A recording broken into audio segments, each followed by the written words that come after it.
There are new signs this morning that show the U.S. economy is still struggling from the seismic impact of the global pandemic shutdown. President Biden and even investors on Wall Street tried to push past Friday's disappointing report from the Labor Department. It showed the slowest monthly jobs growth yet since Mr. Biden took office. The lackluster news is leading some business groups and Republican governors to make the case to end enhanced federal unemployment benefits that they say are encouraging Americans not to work. Christina Ruffini is at the White House this morning. Christina, good morning. Good morning, Jeff. You know, success is rarely a straight line, and neither is economic recovery. At least that's what the White House is arguing on the heels of that disappointing jobs report.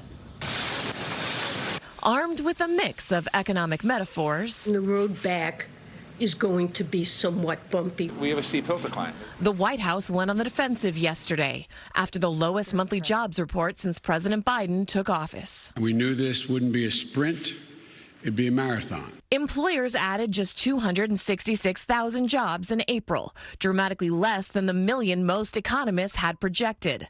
The unemployment rate ticked slightly up to 6.1%.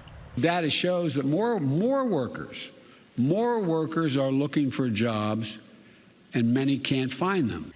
But Republicans argue the $300 per week federal unemployment benefits are keeping those workers from looking. They're better off financially to stay home rather than go back to work. The U.S. Chamber of Commerce is calling for a repeal of the supplemental payments, and two Republican governors say they plan to block those checks in an effort to boost job numbers.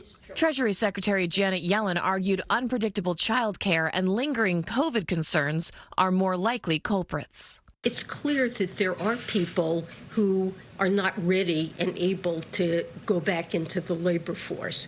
The hospitality industry showed the biggest gains in the April report, but across the country, restaurants like this Oakland eatery are struggling to refill their staff. Everyone I hire, I tell them that you have to wear a lot of hats now.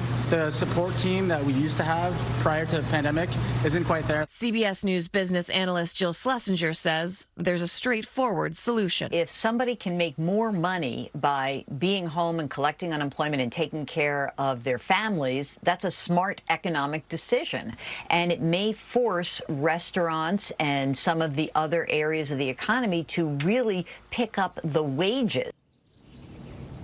Now, during the Great Depression, there was a prominent British economist who argued that the government should pay people to dig holes and fill them back up again. Now, President Biden isn't going that far, but he is pitching his infrastructure bill as a way to fill that jobs gap. Next week, he will meet here at the White House with Republicans, hoping they can find some political bridges and maybe build some actual ones as well. Christina, thank you.